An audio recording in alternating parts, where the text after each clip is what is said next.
The A-10 Warthog can fly with one engine, one elevator, half of its tail, and half of a wing missing. This aircraft simply cannot be shot down in service. Since 1976 the Warthog has had a stellar almost 50-year career, and thanks to a long line of upgrades it's not retiring anytime soon, at least not until the 2040s, and for good reason too. No other aircraft in the U.S. inventory can offer better attack support than the Warthog, the only American fighter in history built from the ground up to deliver close air support to troops on the ground. The Warthog has saved more lives than most, and is the reason why many vets can smell their flowers today. Now with Ukraine in need of airbase support to repel Russia's invasion, the A-10 Warthog seems to be coming to the rescue once again, as it has done time and time again. After triumphing in quite an interesting development story, the US entered the Vietnam War in 1965.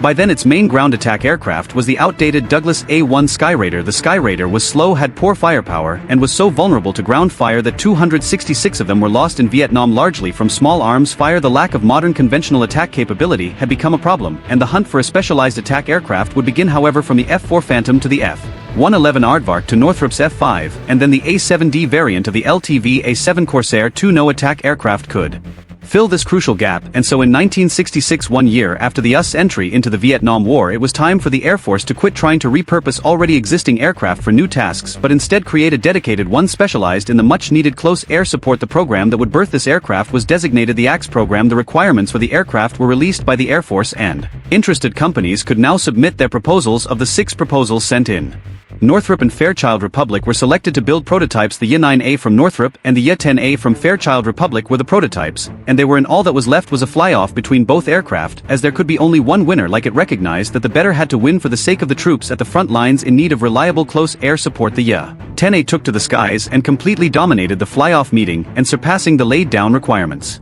As a result, it was selected winner of the AX program, and as time passed the 10 million production version would become known to the Allies as the A-10 Warthog, and to enemies as the sound of an unending barrage of Gatling cannon rounds raining from the skies, as the aircraft protected entire fleets of American troops and their allies, and it continues to do so today. However, to remain lethal in an ever-evolving battlefield, the A-10 has been upgraded from the brute metal raining attack aircraft of the 1970s to the intelligent brute metal raining attack aircraft of the 2000s that shouldn't be messed with. An offense suite that enables it to drill holes in metal faster than a caterpillar drill, a defense armor that gives it more lives than a cat, and an avionics suite that makes it intelligent enough to be mistaken for a Tesla product. The A-10 is the one attack aircraft that's never out of place in any mission. To be as lethal as it is, the aircraft was built around its main weapon, the 30X 173mm GAU-8 Gatling-style Avenger autocannon, which was also developed as part of the AX program. The GAU-8 has a high muzzle velocity and a super high rate of fire that enables the cannon to fire 3,900 large depleted uranium armor-piercing shell rounds every minute with a high precision of the aircraft's aiming systems and the vantage point of being in the sky. This hydraulically driven 7-barrel rotary autocannon is enough to round up an entire army of enemy infantry armored personnel,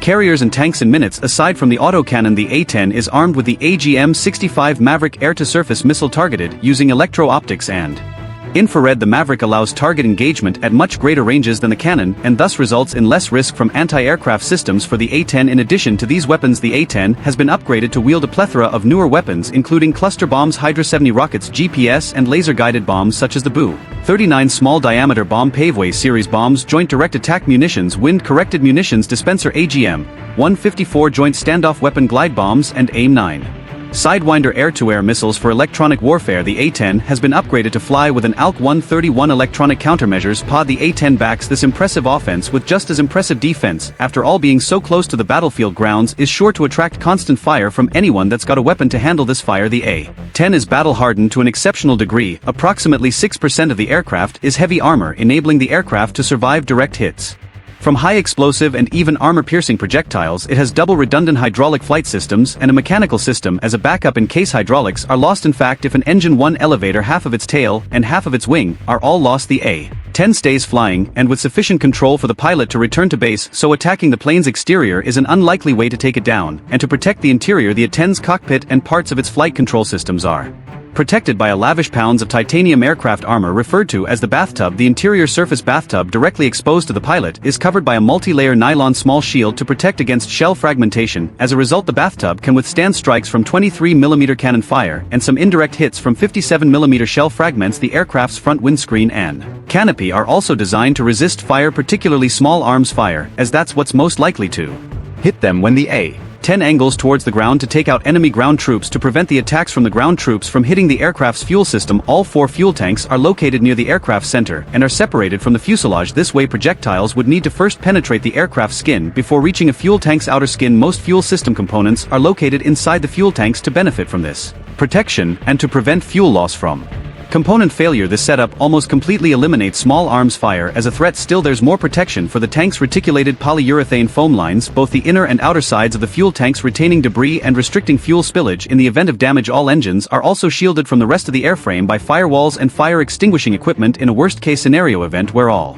4 main tanks are lost. 2 self-sealing sump tanks contain fuel for 230 miles of flight, likely enough to fly the aircraft back to base. Overall, the A-10 is almost impossible to shoot down thanks to these automatic defense setups in place and the fact that the aircraft is more often on the attack as it picks up threats far sooner than threats can spot it. This early sensing is thanks to an intelligent avionics suite that feeds today's A-10s with all the relevant information about the battlefield in real time. These avionics include the remotely operated video-enhanced receiver to provide sensor data to personnel on the ground, a missile warning system, an ALK-184 ECM pod that works with a missile warning system to detect a missile launch and figure out which vehicle the missile came from and then issues the appropriate fiery response. The A-10 is also fitted with a PAVE penny laser receiver pod which receives reflected laser radiation from laser designators to allow the aircraft to deliver laser-guided munitions, and inertial navigation system, a low-altitude safety and targeting enhancement which provides computerized weapon aiming equipment and a ground collision warning system. It's an infinite list of avionics with the A-10, and these avionics combined with the aircraft's armament and overall lethality on the battlefield is why everyone wants the US to send the A-10 to Ukraine to repel Russia. Ukraine has continued to ask for attack aircraft from NATO, with the American A-10 being the best attack aircraft there is. It's not much of a debate what attack aircraft Ukraine needs at this point.